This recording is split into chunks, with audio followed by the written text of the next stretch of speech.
everyone, welcome back to my channel. Today I'm going to read chapter 2 of the story Keeper of the Lost Cities. So let's read the chapter 2. Chapter 2. The next second was a blur.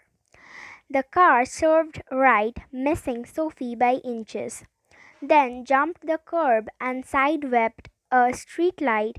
The heavy steel lantern cracked from its base and plumped towards Sophie.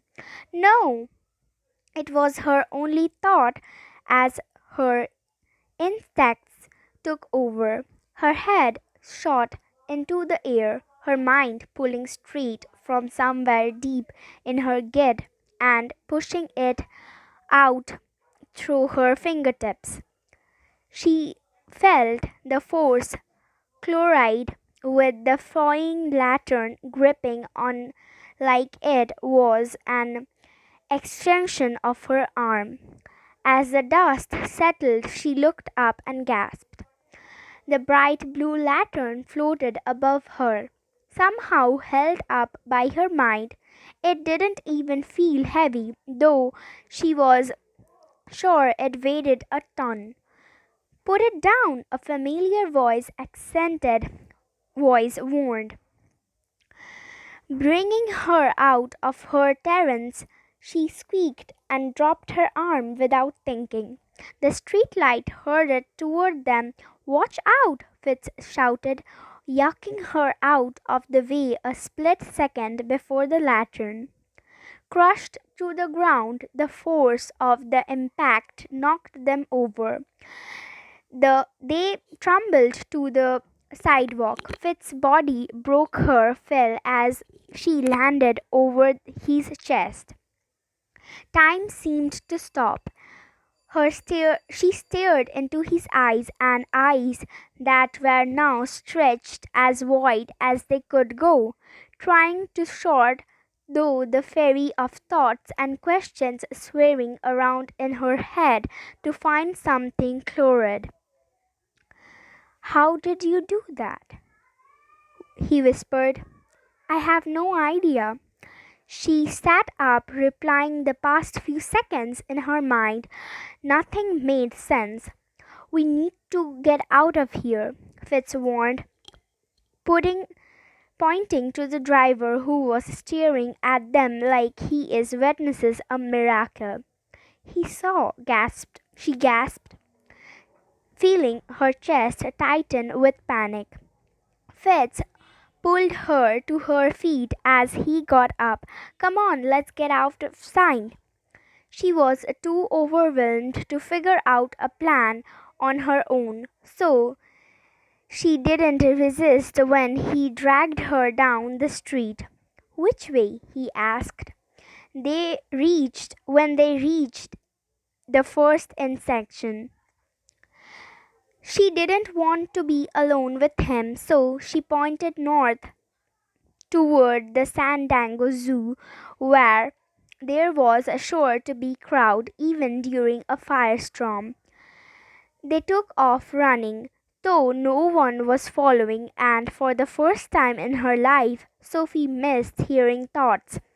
She had no idea what Fitz warned, and it changed everything. Her mind ran through terrifying scenarios, most of which involved government agents throwing her into dark vans to run experiments on her. She watched the road, ready to blot at the first sign of anything suspicious. They reached the zoo's massive parking lot, and Sophie relaxed when she saw people outside milling around their cars. Nothing would happen with so many witnesses. She slowed her pace to a walk. "What do you want?" she asked when she caught her breath. "I'm here to help you, I promise." His voice sounded sincere. Didn't make it easier to believe him, though. "Why were you looking for me?" She tugged out a loose eyelash, more than a little afraid of the answer. He opened his mouth, then hesitated. I'm not sure if I'm supposed to tell you. How am I supposed to trust you if you won't answer my questions? He considered that for a second. Okay, fine, but I don't know much. My father sent me to find you. We have been looking for a specific girl your age, and I suppose to observe and report back to him like always. I wasn't supposed to talk to you. He found like he was disappointed with himself.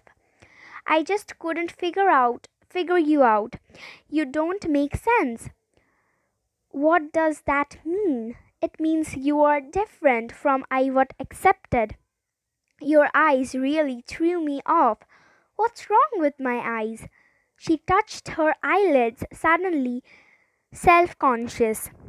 You we all have blue eyes, so when I saw them I figure we had the wrong girl again.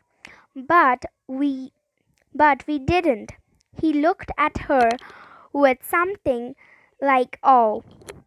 You are really one of us. She stopped and held up her hands.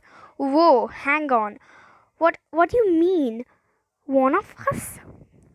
He glanced over his shoulder, frowning when he spotted a crowd of a fanny pack wearing tourists within earshot.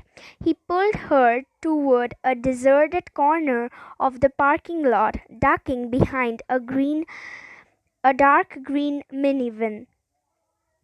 Okay, there is no easy way to explain this, so I'm just going to say we are not human, Sophie.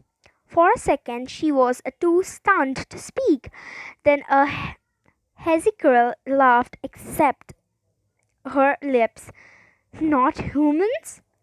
She repeated, shrinking her head. Right? Where are you where are you going? He asked as she moved toward the sidewalk. You are insane and I'm insane for trusting you. He kicked the ground as she stopped away. I'm telling the truth, he called. Just think for a minute, Sophie. The last thing she wanted to do was listen to another word he said, but the pain in his voice made her stop and face him. Can humans do this? He closed his eyes and vanished. He was only gone for a second, but it was enough to leave her reeling. She leaned against a car, feeling everything spin around her. But I can't do it, she argued, taking deep breaths to clear her head. You have no idea what you can do when you set your mind to it. Think of what you did with that pole a few minutes ago. He seemed so sure, and it almost made sense. But how could that be? And if she wasn't woman, what she was? Chapter finish. If you haven't read If you haven't watched chapter 1 in my channel, I have put the link in the description below. So that's all for today's video. Meet you tomorrow with the next chapter. So till that, take care, keep listening, and thank you so much for watching. Don't forget to leave a comment, share, and subscribe. Bye bye.